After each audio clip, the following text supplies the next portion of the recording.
A play fake. Young goes deep middle. He's got Jerry Rice. Touchdown 49ers!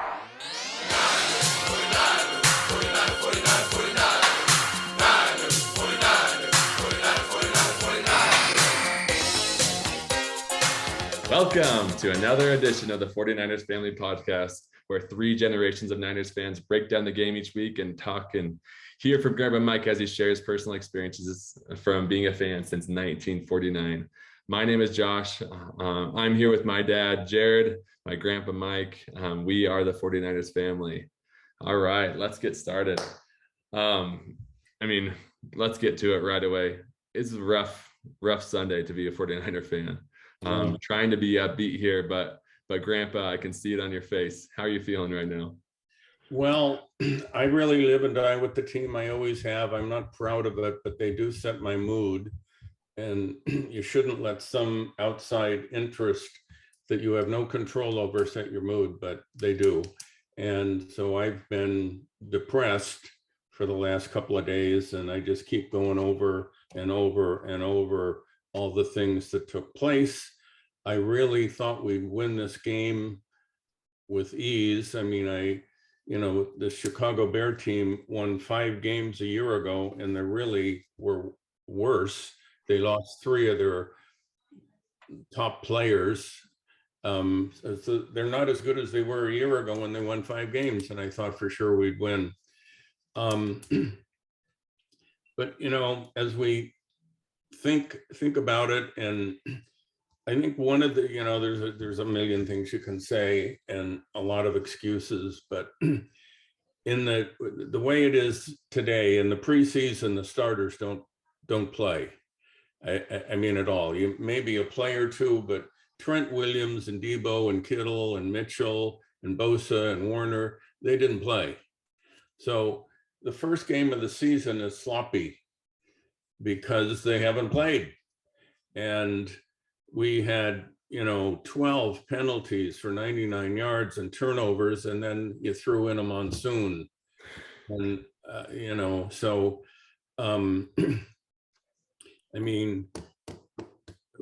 Chicago did nothing in the first half, nothing.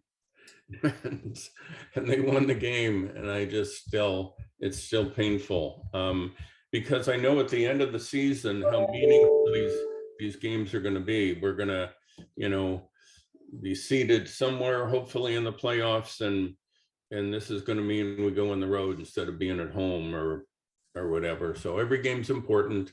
And we now just have to pick ourselves up and go get Seattle. Right. Yeah, I'm glad you could vent a little bit there. That's what this is for. And I think a lot of our listeners and other 49ers fans out there feel the same way. But Dad, how are you doing tonight? I'm doing good. I'm optimistic. It was an ugly game. That's for sure. It was an ugly game, a sloppy game.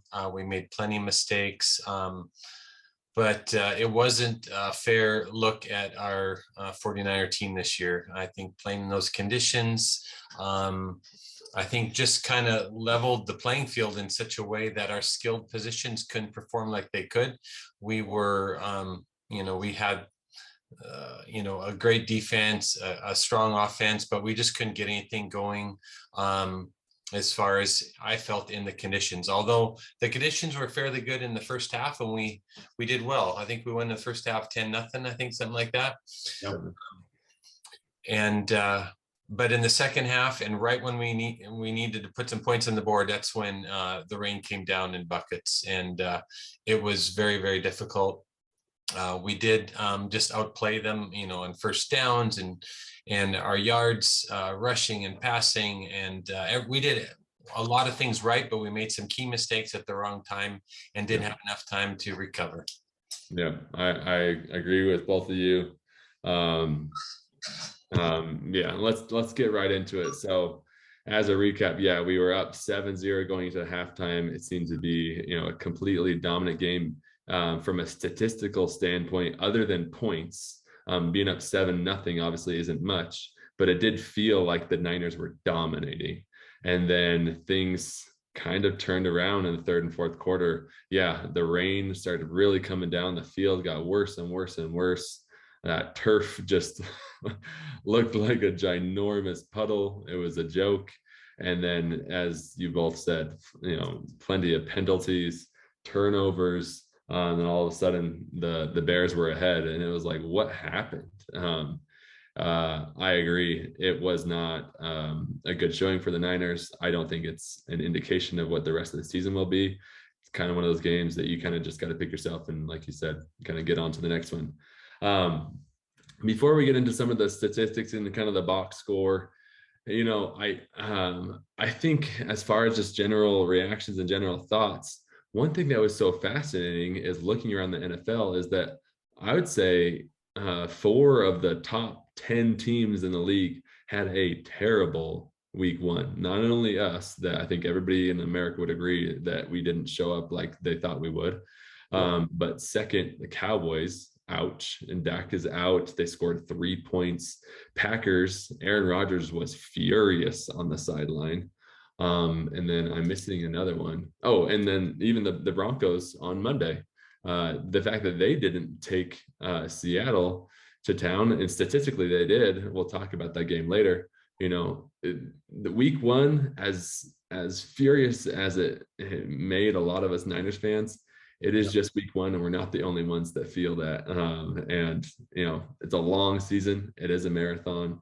So I'm sure we'll pick it up and get going. Walk us through some of the stats or kind of the box score things that pop out to you. Okay. So if you look at the stat sheet, we won the game. In total yards, we had 331. Chicago had 204. The one stat that really jumps out at me is Chicago ran the ball 37 times. They gained 99 yards. Mm-hmm. That's 2.6 a pop. They're getting two yards a crack, and they only threw the ball 17 times. Unfortunately, 2 of those were wide open failures, and one to Dante Pettis and the other to St. Brown. Yeah, Dante Pettis kind of hurt because he was a Niner and he's bounced around. He went to the Giants, and now he's with the Bears, and he caught a 51-yard TD pass. The penalties, 12 of them killed us, and 3 of those were on drives defensively where we had Chicago stopped, and all of a sudden we've got a personal foul or a face mask, and they've got a first down, or a defensive holding and a automatic first down. So we prolonged their drives. We did for them what they couldn't do for themselves. And anyway, 19-10. Yep. Yeah. Trey Lance was, I thought, he had flashes of, he threw some really good passes. He threw some really bad, inaccurate passes. But what concerned me most about Trey is the physical beating that he took. He ran the ball, I think, 13 times, and a couple of times just got really nailed. Mm-hmm. And you can't keep doing that. He's going to run. That's part of his game. But he in all of his runs, he didn't slide once. Right. So, I just worry about his health. Right. And so, yeah. Dad, what popped out to you on the stat sheet? I noticed the red zone. We were 1 for 3 in the red zone. The Bears were 2 for 2. Right there. We got to capitalize on those opportunities and protect the ball, and we got to convert. We got to get some points out of that. That's kind of the thing that popped out to me. And then statistically, like Grandpa said, we on paper should have won that game. Time of possession, total yards, rushing, passing, everything. Penalties, though, we gave them 100 yards. So we have to literally take their 264 total. Let's see, what's their 204.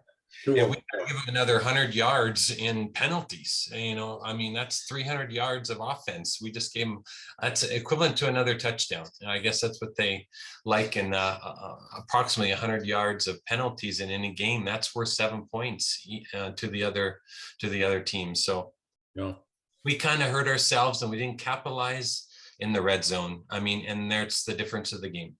Yeah, I really think, and this is not a knock on the Bears, but as a Niners fan, I do feel like that we lost the game more than they won the game.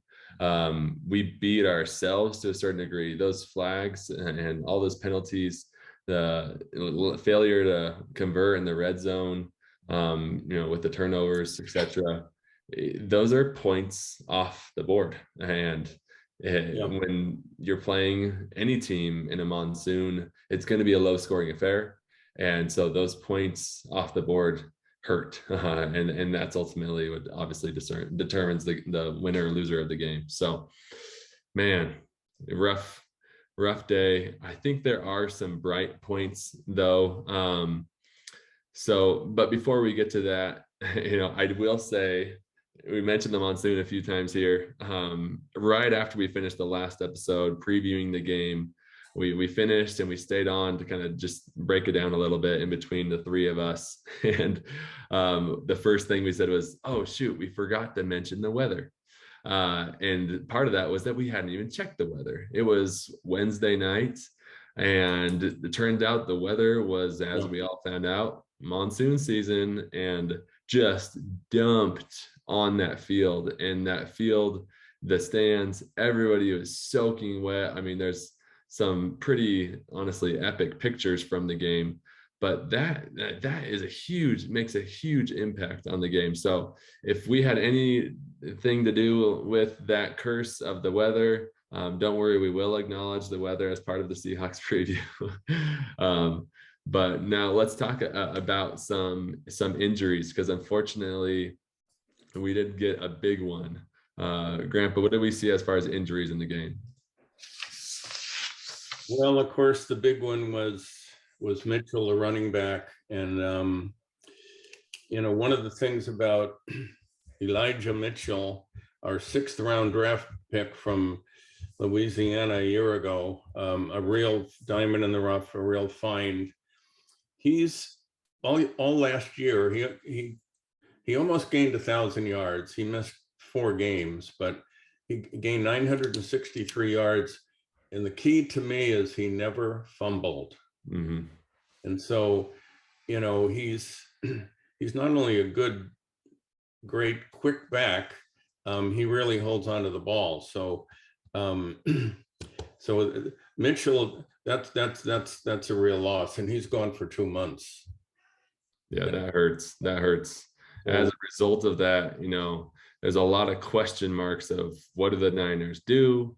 Obviously, Trey can run the ball, but you don't want to give him too many carries. He's already going to have to escape out of the pocket, etc. You have a good running back room, not like amazing. And then you got Debo that's lining up in the slot, and then sometimes in the backfield. And what do you do there? So it's an interesting thing. It's honestly kind of goes back to the end of last season of what do the Niners do? Last year, when Mitchell got hurt, we played Debo. Right. So it's a little different this year. And one of the other things that's different that's jumped out to me is all of our backs this year were over 200 pounds. And that's not normally the case. We usually have a couple of little burners that, weigh 195 or 190. Mitchell weighs 200. He was our lightest back. The others are all 215, 220. Right. We're going to have bigger backs. Wilson came in, and Mitchell was gaining 6 yards a carry, and Wilson came in and he's gained 3 yards a carry. So and the weather too. I mean, they had squeegees raking the field. You mentioned, Josh, last week that their new coach, insisted they put in new Bermuda grass. and the water was just, going off, and It was not draining at all. At all. yeah. So, the running back situation is going to be interesting. It'll be probably by committee. Last year, when Mitchell got hurt, that's when we started to play Debo, and we found him. So Right.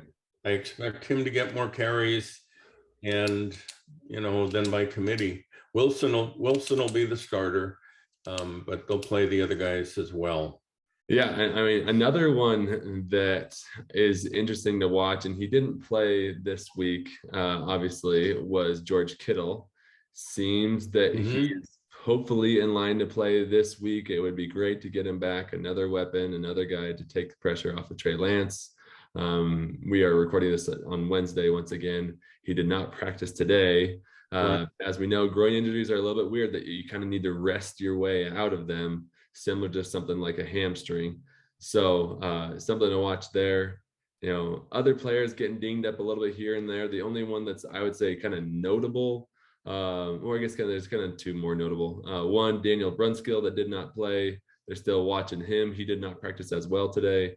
And then Jordan Willis, the famous guy that blocked the punt in Green Bay last year, he on Monday apparently was complaining about some inflammation or knee pain.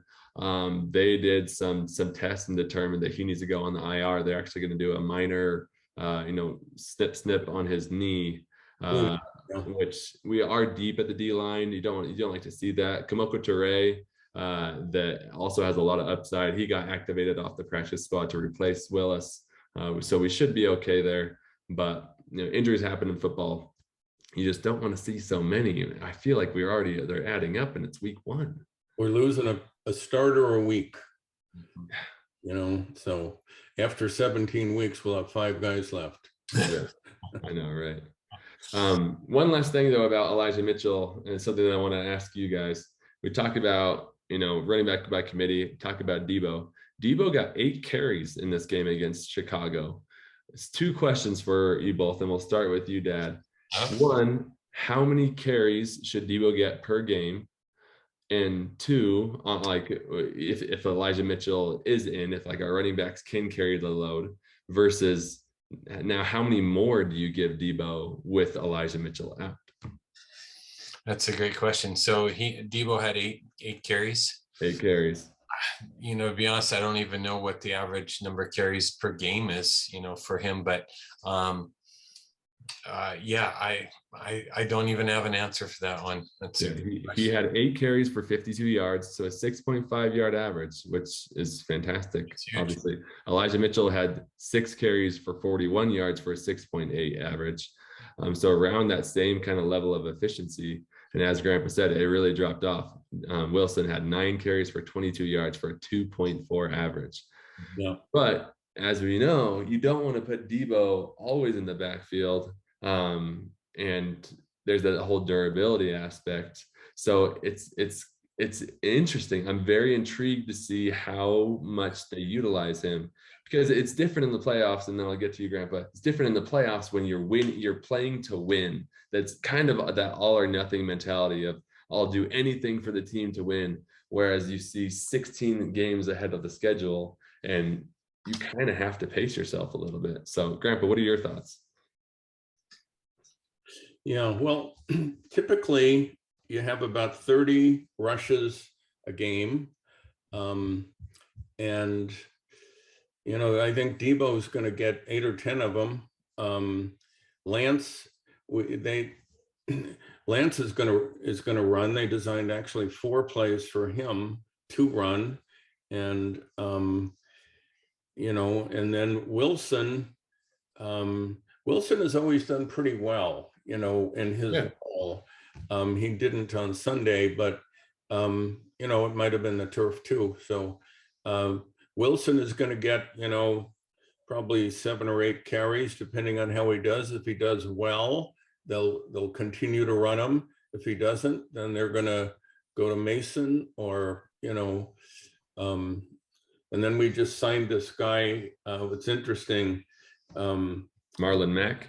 Marlon Mack, he played for Texas in 2019, and he gained over 1,000 yards, and he had a really good game against us in 2019. So I'm sure Shanahan, when we worked out about 8 or 9 running backs this week, and Marlon Mack was the guy we signed, and I'm sure that the memory from 2019, he had a great game. He gained over 1,000 or 100 yards that day, and 1,000 for the season. So, well, they're gonna probably use everybody. But yeah.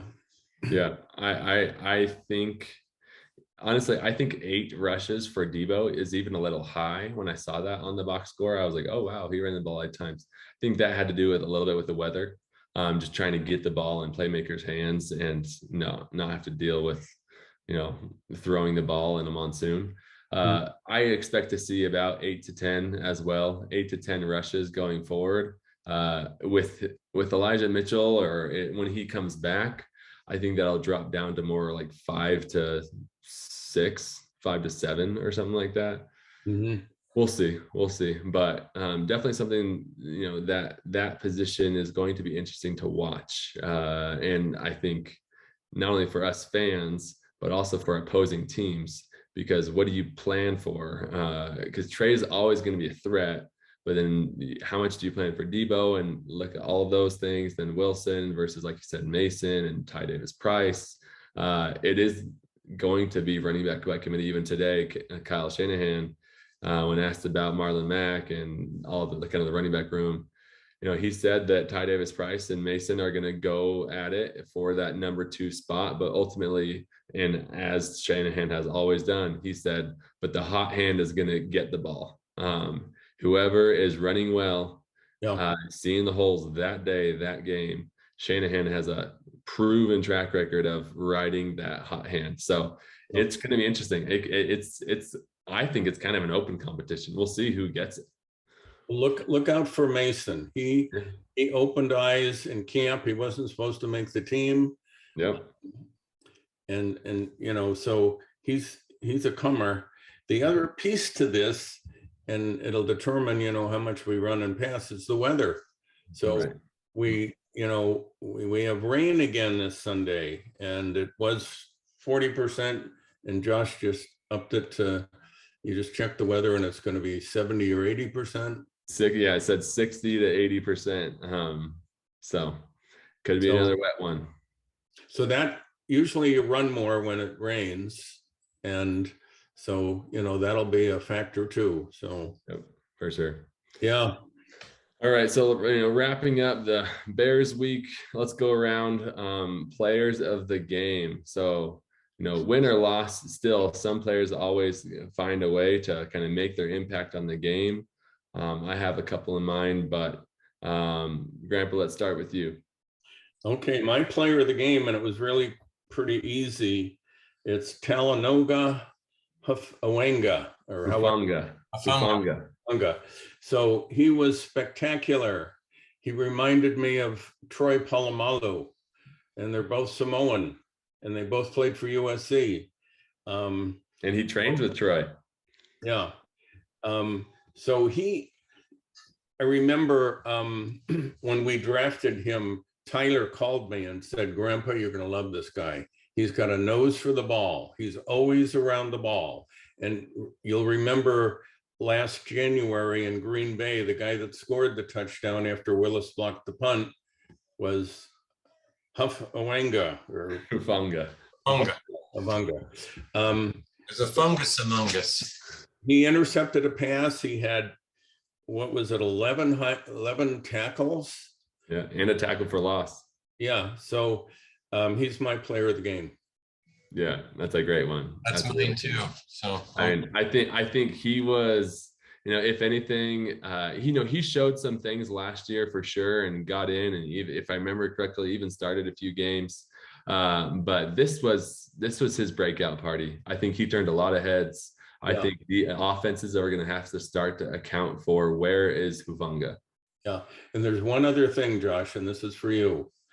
So he and Zach Wilson were selected as co-recipients of the 2020 Polynesian College Player of the Year Award. That's right. Okay, so there you go. Yeah, Zach Capona Wilson. He actually has Hawaiian blood in him. His dad is Hawaiian. So yeah, he didn't know that. Qualified for the Polynesian Award. A lot of people were like, "What the heck?" Very cool. Very cool. Dad, who was your player of the game? My player of the game besides Hafunga, I would say Jennings made 4 receptions for 62 yards, so he got a lot of touches on the ball from Lance. So he was just kind of clutch in there.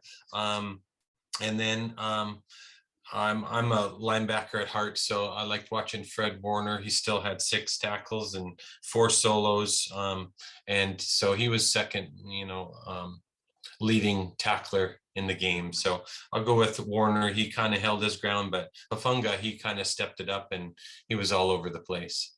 Yeah, very good. The guy, and I mean, player of the game is maybe pushing it, and it kind of leads into some of my comments for the Seahawks game. Charvarius Ward, had a couple of good pass breakups, really locked down his guy. Obviously, it's not the level of receivers like we'll see later in the season when we play the Seahawks regarding DK Metcalf and other star receivers, which is why we paid him. But I'm excited about him. When I saw his coverage and highlights, I was like, yes, that's what we need. We need this. And we talked about that in our first couple episodes, that bolstering the secondary was a goal of the offseason, which I believe that they did. Maybe player of the game is a little bit too strong, but very excited about him and the rest of the season. I'm going to give it to Mooney Ward. Yeah. Awesome. All right. Well, let's turn the page a little bit now and start talking about the Seahawks game. So the Seahawks are coming to town. This is a home game. The Niners are wearing their home red uniforms, which let's just take a 1 minute to talk about the new uniforms. They're not new because they still look classic, but I love the triple stripe on the sleeves. I love that they put the saloon font back on the front. I'm not a big fan of this 49ers font. If you're watching this on YouTube, it's kind of the 49ers from the last kind of 10, 15, 20 years. But they're using the saloon font again on the front, even on the back of the helmet. Just looks super clean. I love our uniforms. So I think we'll be looking good. I hope that it's not too rainy. But right now the spread is the 49ers are actually favored by 8.5 points. And the over-under is set at 41.5 points itself. So just reactions, want to get both of your reactions to the spread and the over-under. What do you think? I was surprised at the 8.5. The 8.5 has gone to 10, and then it's come back down. Okay. And I don't gamble, but I do watch the point spread because it kind of tells you where the money is, and Vegas is usually right. Mm-hmm. So, yeah, 8.5 was more than I thought we would be favored, but I'll take it. And Seattle has had just their way with us for a long, long time. And Russell Wilson is now gone, so hopefully the tables will turn. So we have Geno Smith coming in, and he made it, they were really wanted to win that game for Pete Carroll and his ongoing divorce with Russell Wilson. And Russell Wilson was really booed in Seattle. Did you see that? Yeah. So that was interesting how quick they forget. That was surprising. I mean, I know it was a divorce, and he wanted out. He disagreed with a lot of things that Pete Carroll wanted. Right. But still, he won them a Super Bowl. He won them so many games. There's no doubt he was the MVP of that team for the last 10 years. Yeah. He played there 10 years. He won 113 games. He averaged 11 wins a year for 10 years. Well, get this, and I hate this stat. He was 16-4 against the Niners. Yeah. I guess can't stand the guy really, but I mean, Yeah. So, and unfortunately, we have him in week 3. We aren't totally rid of him, but so now they go to Geno Smith, and Geno Smith is much traveled. Yep. He's out of West Virginia, and he, played for a couple of teams, the Giants and Jets. the Jets. And so anyway, Monday night, he starts out 17 for 18, but they're all short passes. They're all 5 yards. And, I could probably do that. So anyway, that was it. Seattle, to me, a couple of things, and I can't prove any of this, but they always seem to me like they're on something. They are hitting so hard in every game. It's like Pete Carroll gives them something before the game. I mean, they're breaking people in half, and it's like, whoa. And secondly, and this is going to sound awful, but they just always seem to, some fortunate thing happens and they win at the end. I remember the Green Bay game from years ago, that they won on that last call with the replacement refs. And Pete Carroll plays a game. He loves to run the ball. He wants to keep it close. Yeah. So at the end of 3 quarters, the score is very close, and they hope to do something in the 4th quarter, and they just win. And that's his MO. So I think it's time the tables turn. Russell Wilson is gone, along with all of their great players that, they've built over the years. They're just a shell of themselves. They truly are rebuilding. And so anyway, we got to win on Sunday. Yeah. Dad, what are your thoughts? My thoughts are, I know the point spread is 8.5. I think it's going to be a little tighter game than that. I think I predicted 24-17. No, 21-17. So like a 4-point spread. I think it's going to be a little tighter. But I think that we will win, and hopefully by more points than that. I think just looking again at the stats, they were a little much of a sieve on passing and rushing, a lot of yards, especially rushing. They allowed, a lot of yards rushing, and we're going to run the ball like crazy, especially if it's wet out. So I think we'll do real good. But with Pete Carroll, I mean, anything's possible. That guy, he's just got this golden little lucky charm around his neck or whatever. He's a very positive guy. The players love him. And just things just tend to bounce his way, except for that interception on the 1 yard line and the goal line in one of the Super Bowls. But other than that, generally he does very well. So, but we'll take him. Yeah, I agree. I think once again, this is all super early in the season. The season is very long. And I was telling you guys before that I didn't get to see Monday Night Football. I saw the score, like literally I turned it on right as Seattle was kneeling the ball to end the game. And I was just like, wow, that's such a Seattle score and a Seattle like way to win, that this team comes in to Seattle, they outgain them by 1,000,000 yards, and somehow they find a way to win. And it really, to me, has kind of come down to 2 things, and this played right into the Seahawks' hand on Monday, was special teams. I feel like their special teams has always, like you said, gotten lucky or something. I remember the Vikings missing a field goal in the, I believe, NFC Championship 5, 6, 7 years ago. Special teams, they've always had a kind of advantage there against the Niners. And then 2 is kind of red zone defense. Something always happens close to the goal line or whatever. It feels like they're stealing points away from you. In thinking about now this game, to my first point around special teams, their special teams coordinator for the last 10 seasons was Brian Schneider, who is actually now the 49ers special teams coordinator, which I love that. I mean, come on. I think that's fantastic. So I'm really hoping that we can gain that advantage over them, and make it our own. And then that red zone defense / us having to convert those red zones.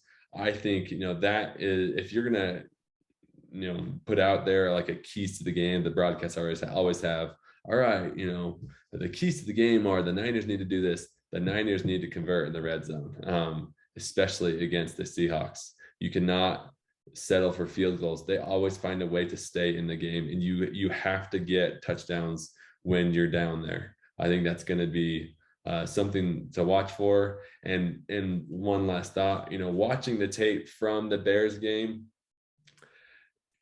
like Grandpa said, it's the first game. A lot of these starters haven't even played for in the preseason, so it's kind of their way to get back into the game. There's going to be some mistakes. It gets a little bit sloppy. And looking at the tape and some of the YouTube kind of breakdowns on kind of like the film itself, there were a lot of mistakes made by the Niners, not only from the penalty perspective, but really just the execution perspective. And I think, and I hope, and I know Kyle Shanahan is going to be honing down on the guys about being assignment sound, about executing. And if we can do that and make a significant difference from that game to this game, I'll bring the rain, whatever. I think the execution will be better this game, and will help us not leave so many points off the board. So it should be interesting though. I think there's a lot of intrigue. Yeah. So Denver had the ball twice inside the 5-yard line and got nothing. They fumbled twice. They got stripped twice. I think one of the things throughout this season that's going to really help us at the goal line and, inside the 10 is Trey Lance's running. So that's just another weapon. He's big and strong, and, he can gain 3-4 yards.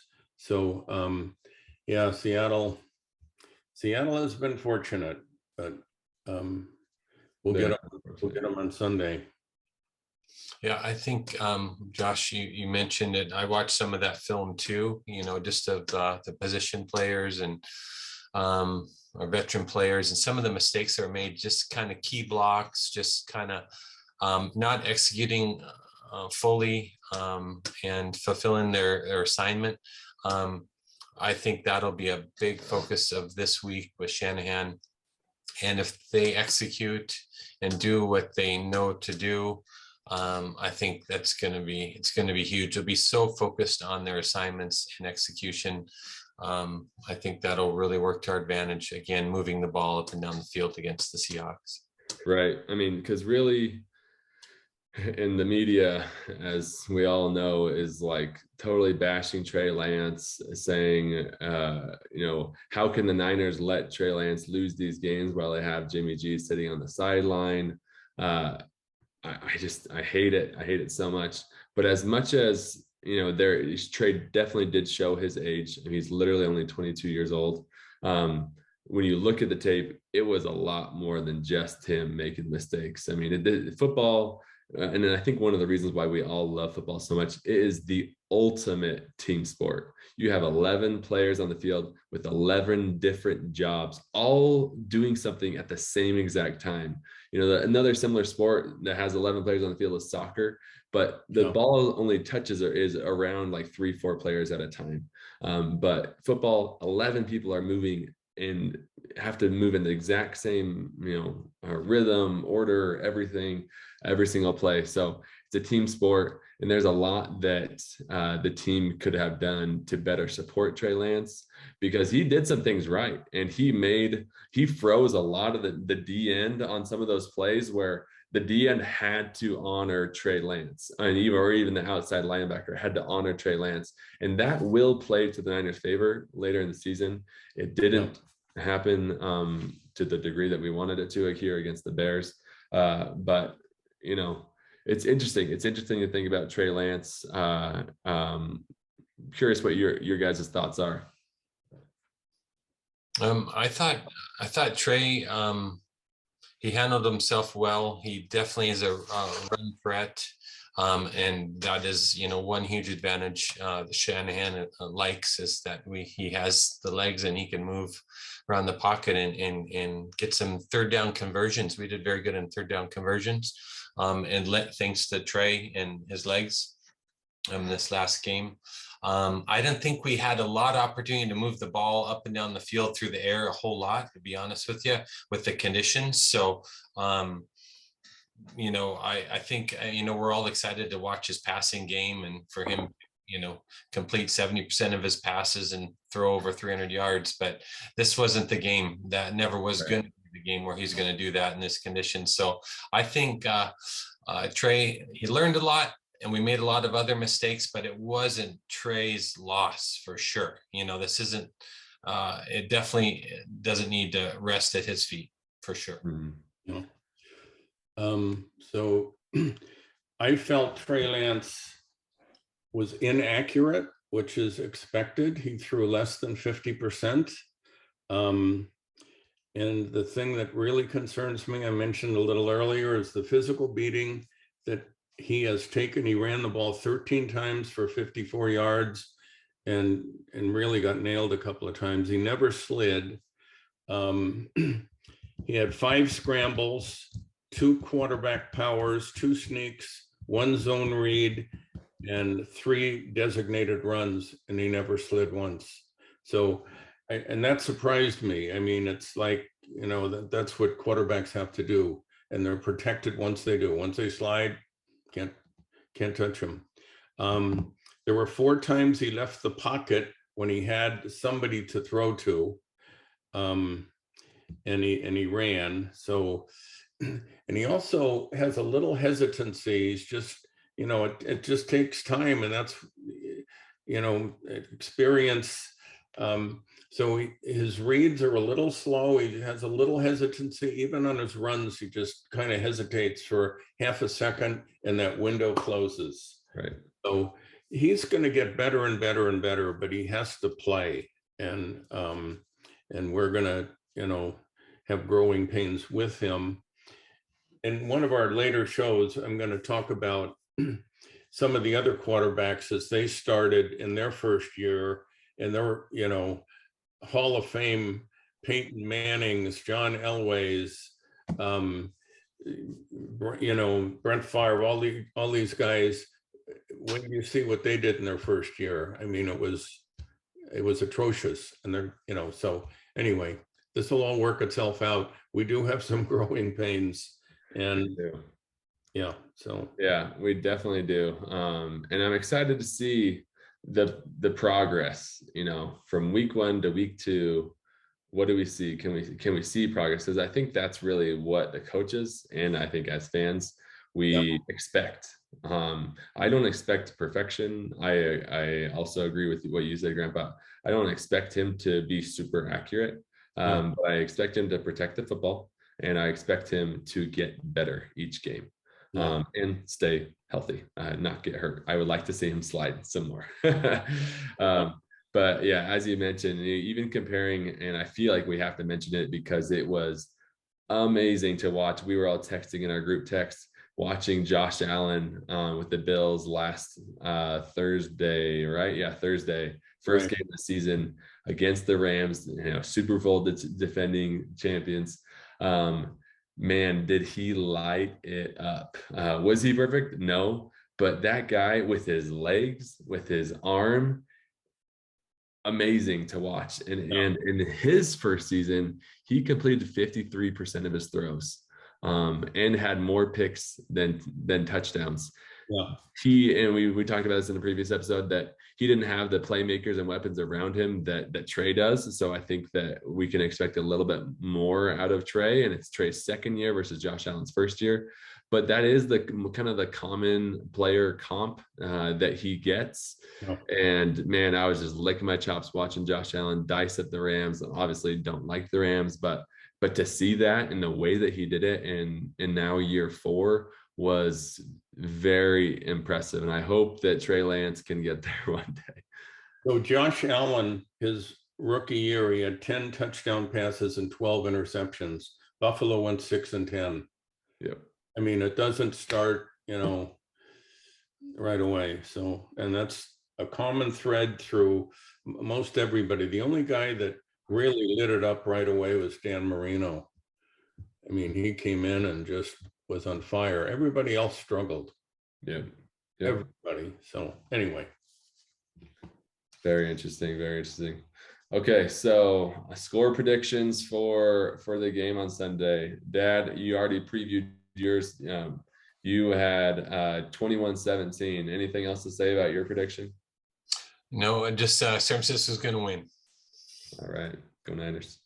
I said, and it's my hope, but I think we'll win 21-14. So pretty close to you, Dad. I think their offense, Seattle's offense, I think will limit them.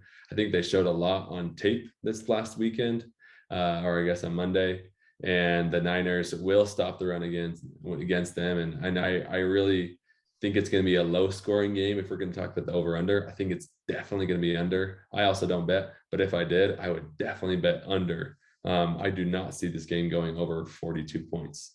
But in the end, I do see the Niners winning this game. I think they're going to show some progress and look a little bit better on offense and execute plays, as well as clean up the penalties on defense and get off the field. One last thought, Grandpa, before we get to you.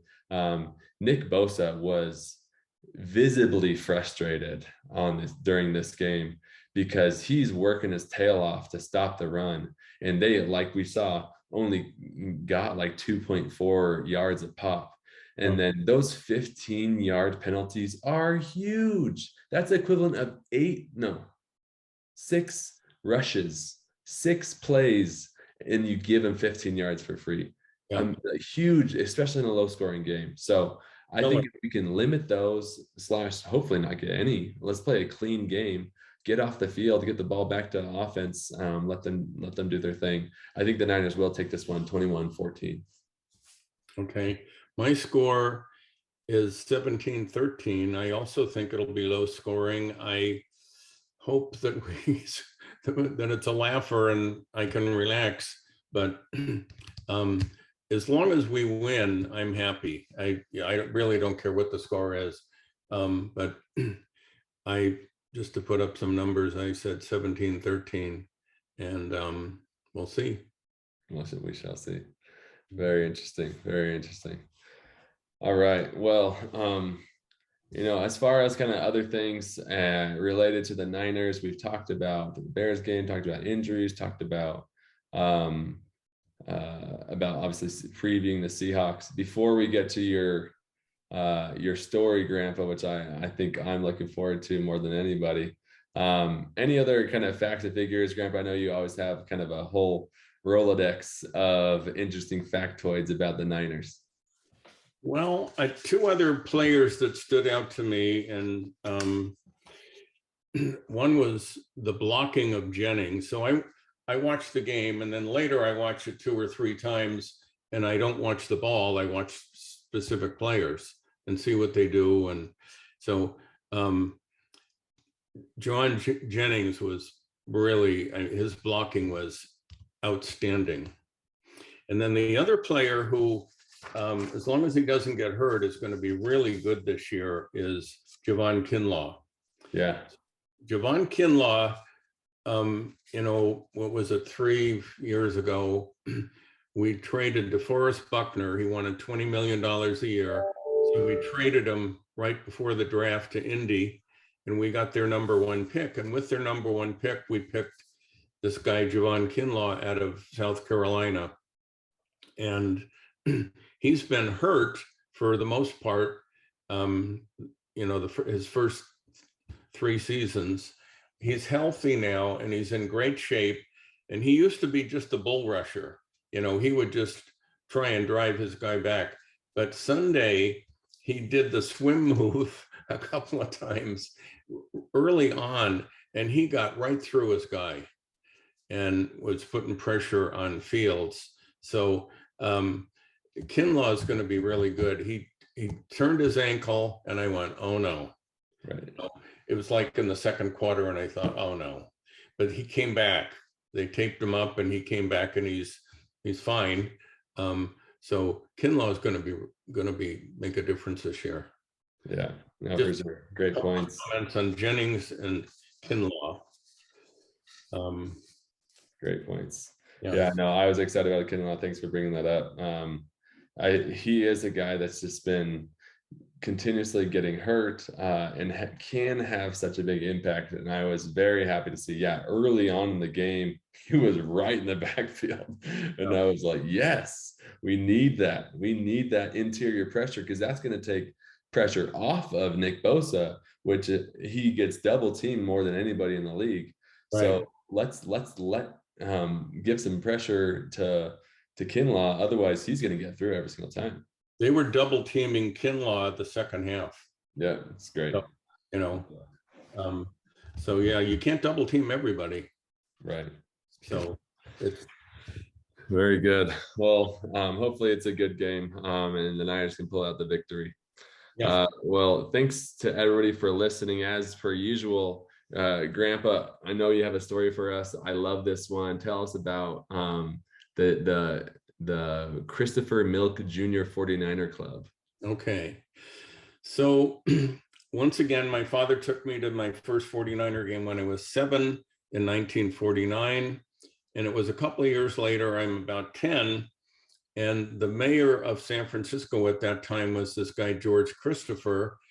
And George Christopher also owned a milk company and called Christopher Milk. And he was very smart, I thought.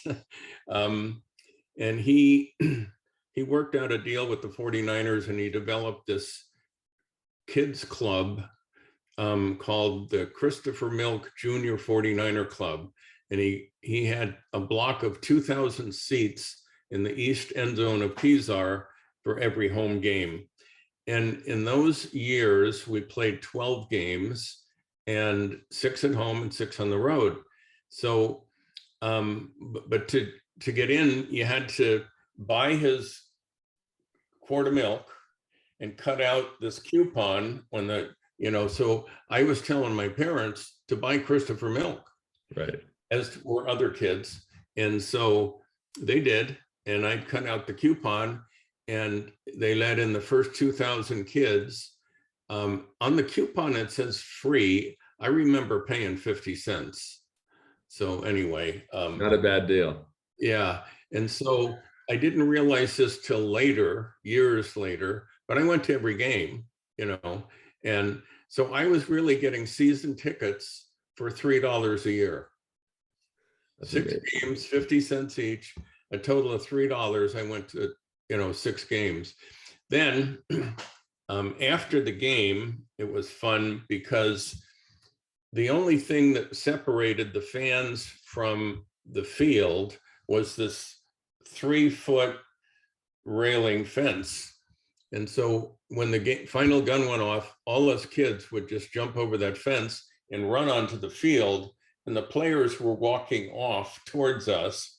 And, we just go up to them, and I remember you could really smell the grass. And I remember how muddy and dirty and grass stained their uniforms were, and how beaten up they look. They take off their helmet and they're just exhausted. And I'm just a little kid. And one of the things they did then, not everybody, but a lot of the players would give a kid his chin strap. In the first couple of years, I never got I wasn't even close. I didn't get a chin strap. And then all of a sudden, this one game, I'm standing next to Carroll Hardy, who was a running back. He was number 27, and he handed me his chin strap. And then what would happen after a player handed a kid his chin strap is others would jump the kid and try and steal it. So the next thing you know, I'm on the ground, and I'm holding this thing.